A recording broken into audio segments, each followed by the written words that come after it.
Ce livre est un scandale. Il a profondément choqué. Et Flaubert a été poursuivi et jugé pour attaque à la religion. Tu vas comprendre pourquoi ce livre est aussi scandaleux, mais extrêmement important pour la littérature française. Je m'appelle Nelly, je suis prof de français pour les étrangers. Donc je précise que cette vidéo est à destination d'un public étranger, surtout.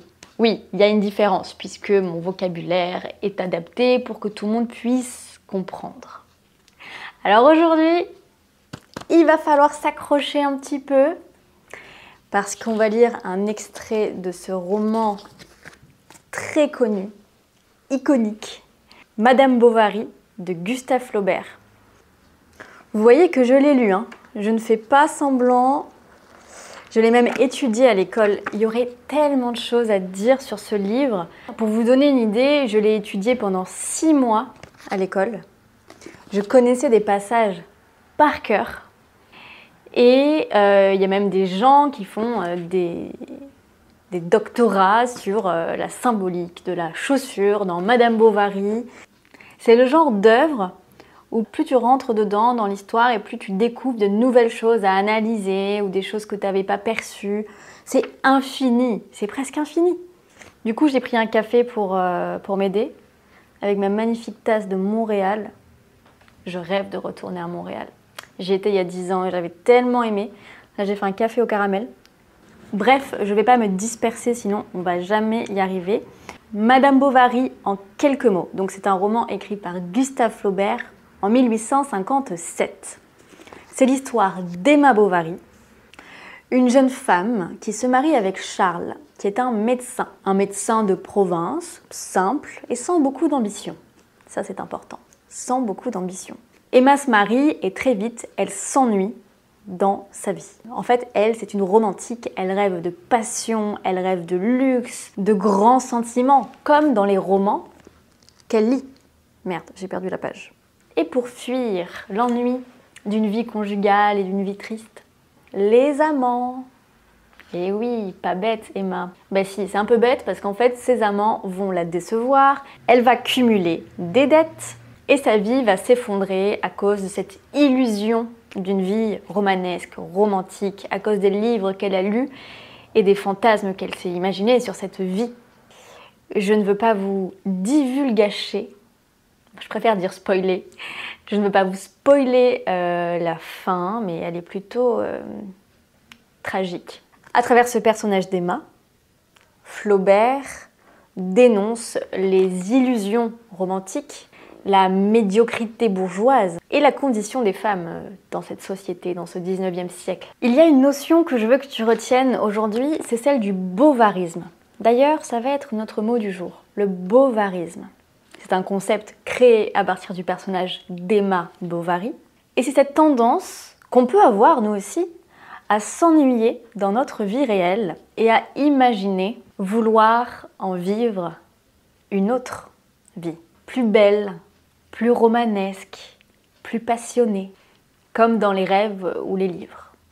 Au fond, n'a-t-on pas tous ou toutes été Madame Bovary ? Je te laisse méditer sur cette phrase, mais moi je pense que oui. Je pense qu'on est tous un peu au fond des Madame Bovary. Est-ce que vous aussi vous écrivez dans les livres ? Parce que alors là, je sais qu'il y a des gens qui détestent écrire dans les livres. Regardez mon livre, attendez. Oh, regardez-moi ça, c'est horrible. Regardez l'état du livre. Je ne vous mens pas quand je vous dis que je l'ai beaucoup étudié à l'école. Alors, l'extrait que je vais vous lire, il est page 100, chapitre 7. Si quelqu'un a le livre et veut suivre, c'est première partie, chapitre 7. J'ai choisi cet extrait parce que... Bon, désolée, j'ai été interrompue dans ce que je disais. J'ai étendu une machine à laver, j'ai ouvert au livreur, rangé mes courses. Bref, du coup, je suis perdue dans ce que je disais. Je disais que j'allais vous lire le chapitre 7. Ah oui, et que c'était vraiment un chapitre symptomatique du bovarisme, puisque c'est là qu'elle se rend compte de la désillusion de la vie de jeune mariée. On va vraiment sentir le décalage entre ses rêves, ses projections, ce qu'elle attendait et la réalité à laquelle elle est confrontée. J'arrête de blablater et je me lance dans la lecture. Elle songeait quelquefois que c'était là pourtant les plus beaux jours de sa vie, la lune de miel, comme on disait. Pour en goûter la douceur, il eût fallu, sans doute, s'en aller vers ces pays à noms sonores où les lendemains de mariage ont de plus suaves paresses. Dans des chaises de poste, sous des stores de soie bleue, on monte au pas des routes escarpées, écoutant la chanson du postillon qui se répète dans la montagne avec les clochettes des chèvres et le bruit sourd de la cascade. Quand le soleil se couche, on respire au bord des golfes le parfum des citronniers. Puis, le soir, sur la terrasse des villas, seuls et les doigts confondus, on regarde les étoiles en faisant des projets. Il lui semblait que certains lieux sur la terre devaient produire du bonheur, comme une plante particulière au sol et qui pousse mal tout autre part. Que ne pouvait-elle s'accouder sur le balcon des chalets suisses ou enfermer sa tristesse dans un cottage écossais avec un mari vêtu d'un habit de velours noir à longues basques et qui porte des bottes molles, un chapeau pointu et des manchettes. Donc là, on est juste après le mariage d'Emma, d'ailleurs est mentionnée la lune de miel, qu'elle imagine très sensuelle, très exotique. On a d'ailleurs une référence aux 5 sens. On a l'ouïe, la chanson du postillon, les clochettes des chèvres, le bruit sourd de la cascade. On a la vue, regarder les étoiles, le toucher, je ne sais plus exactement où c'est, mais les mains qui s'entrelacent, seuls et les doigts confondus. On regarde les étoiles en faisant des projets. Les doigts confondus quand on tient la main comme ça de la personne qu'on aime. On a l'odorat avec le parfum des citronniers. Le toucher, donc les doigts confondus, la douceur. Emma rêve de destinations exotiques. Elle rêve de pays à des noms sonores, des chalets suisses, des cottages écossais. On sent qu'elle a vraiment le goût d'un ailleurs, d'aller autre part, loin, dans des lieux exotiques. Au tout début de l'extrait, on a songé. Tu te souviens, on a beaucoup parlé de ce verbe dans l'explication de texte d'une vidéo précédente sur la parure de Guy de Maupassant. Songer. D'ailleurs, les histoires sont un petit peu similaires, je trouve. Tu pourras écouter la vidéo que j'ai faite sur la parure qui raconte aussi l'histoire d'une femme qui rêve d'autre chose après son mariage, etc. On a aussi « il lui semblait ». Donc on a vraiment accès à ses impressions, ses désirs. Je ne te demande pas de comprendre toutes les structures de phrases qui sont compliquées pour même nous, les natifs. Mais comprendre l'idée principale, voilà, c'est Emma qui rêve d'une autre vie et on sent l'exotisme dans cet extrait. Peut-être aurait-elle souhaité faire à quelqu'un la confidence de toutes ces choses. Mais comment dire un insaisissable malaise qui change d'aspect comme les nuées qui tourbillonnent dans le vent. Les mots lui manquaient donc, l'occasion, la hardiesse. Donc elle aurait aimé se confier, faire la confidence, raconter ses états d'âme, ce secret qu'elle porte un peu en elle, mais elle ne sait pas à qui. Et tout ça lui procure un insaisissable malaise. Elle n'arrive pas vraiment à mettre le doigt sur le problème, à décrire vraiment comment elle se sent. C'est plutôt une sensation générale. La hardiesse qui veut dire le courage, l'audace qu'elle n'a pas. Si Charles l'avait voulu, cependant, s'il s'en fût douté, si son regard une seule fois fût venu à la rencontre de sa pensée, il lui semblait qu'une abondance subite se serait détachée de son cœur, comme tombe la récolte d'un espalier quand on y porte la main. Mais, à mesure que se serrait davantage l'intimité de leur vie, un détachement intérieur se faisait qui la déliait de lui. Bon, au début de ce paragraphe, on a une métaphore avec l'espalier. Je vous mets une image de ce qu'est un espalier, une forme d'arbre taillé pour récolter les fruits. Mais ce n'est pas ça qui m'intéresse ici, c'est la dernière phrase. À mesure que se serrait davantage l'intimité de leur vie, un détachement intérieur se faisait qui la déliait de lui. Plus elle apprend à le connaître, moins elle se sent proche de lui. Alors qu'il devrait se sentir plus connecté, plus intime, pour elle, c'est tout le contraire, elle se sent éloignée de lui. Tu n'es pas prêt pour la phrase suivante, qui est une des plus célèbres du livre, Madame Bovary. Tu es prêt? Tu es prête? Elle est dure. La conversation de Charles était plate comme un trottoir de rue, et les idées de tout le monde y défilaient dans leur costume ordinaire, sans exciter d'émotion, de rire ou de rêverie. Ça te montre bien l'image qu'elle a de son mari qui n'a pas de conversation, donc il n'est pas très intéressant à écouter. Flaubert compare la conversation de Charles à un trottoir de rue, quelque chose de très plat.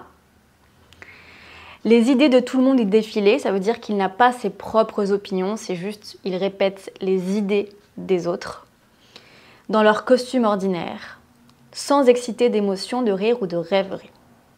Il n'y a aucune passion, aucune excitation, rien qui n'intéresse Emma dans la conversation de Charles.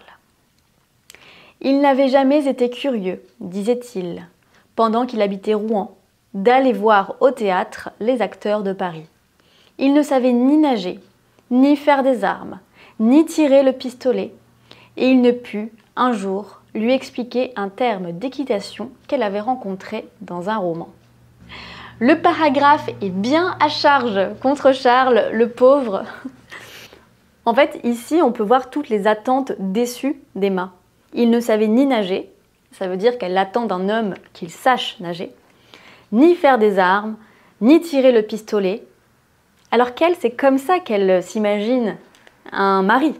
Je ne vais pas rentrer dans les détails de la grammaire ici, mais il ne put, ça veut dire il n'a pas su, il n'a pas pu lui expliquer un terme d'équitation qu'elle avait rencontré dans un roman. Elle attend de son mari qu'il soit cultivé et qu'il puisse lui expliquer les mots, les termes qu'elle rencontre dans des domaines très précis.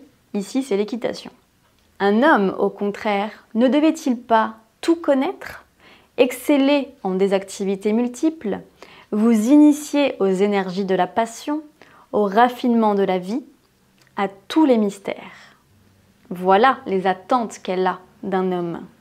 Quelqu'un qui sait faire beaucoup de choses, qui est passionné et passionnant, qui peut nous apprendre les raffinements, les petites choses de la vie et les mystères. Mais il n'enseignait rien, celui-là. Ne savait rien, ne souhaitait rien. On a 3 fois rien, rien, rien, qui montre bien à quel point, à ses yeux, Charles n'est rien de ce qu'elle attend d'un homme. Il la croyait heureuse, et elle lui en voulait de ce calme si bien assis, de cette pesanteur sereine, du bonheur même qu'elle lui donnait. J'espère que vous pouvez sentir la puissance de ces phrases. Franchement, Flaubert est un génie. Personnellement, ça me touche beaucoup, spécialement ce passage-là. Je le trouve dur, cruel et à la fois d'une vérité presque blessante. Et je suis triste pour Emma et je suis triste pour Charles. Lui ne se doute de rien, il pense juste qu'elle est heureuse et elle lui en veut. Elle est en colère contre lui, de se contenter de penser que tout va bien, qu'elle est heureuse. Lui est très heureux avec elle, mais elle n'est pas heureuse avec lui. Mais il ne s'en doute pas, il ne réalise pas. Elle dessinait quelquefois. Et c'était pour Charles un grand amusement que de rester là, tout debout, à la regarder, penché sur son carton, clignant des yeux, afin de mieux voir son ouvrage, ou arrondissant sur son pouce des boulettes de mie de pain. Quant au piano, plus ses doigts y couraient vite, plus il s'émerveillait. Elle frappait sur les touches avec aplomb et parcourait du haut en bas tout le clavier sans s'interrompre. Ainsi secoué par elle, le vieil instrument, dont les cordes frisaient, s'entendait jusqu'au bout du village si la fenêtre était ouverte. Et souvent le clair de l'huissier qui passait sur la grande route nu-tête et en chaussons, s'arrêter à l'écouter, sa feuille de papier à la main. Dans cet extrait, j'ai l'impression que nous sommes un peu des voyeurs. On peut imaginer Emma et Charles dans leur salon, elle qui fait plein d'activités créatives, elle joue du piano, elle dessine, et lui qui est dans un coin et qui la regarde, amoureux, un peu bené, complètement amoureux et fier de sa femme. Clairement, il est amoureux et il ne voit pas ce décalage entre ce qu'elle ressent elle et ce qu'il ressent lui. Et c'est ce qui va la pousser à prendre un amant. La suite un peu plus tard peut-être. Je ne vais pas tout vous lire maintenant. La suite au prochain épisode. Je ne peux pas tout expliquer en détail parce qu'il y a beaucoup de vocabulaire, il y a même des mots que je ne connais pas, des structures de phrases un peu compliquées. Mais j'espère que tu as saisi l'idée générale de ce qu'est le bovarisme, pourquoi ce livre est important et pourquoi il a fait scandale quand il est sorti. Flaubert a été poursuivi pour outrage à la religion.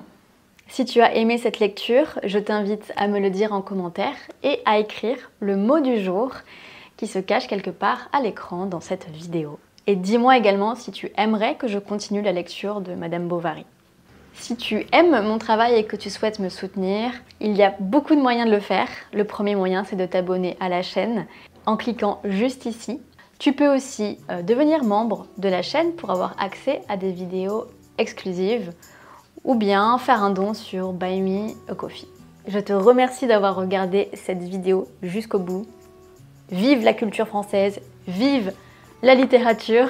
Je te souhaite une bonne lecture et je te dis à mercredi prochain dans une prochaine vidéo. Salut!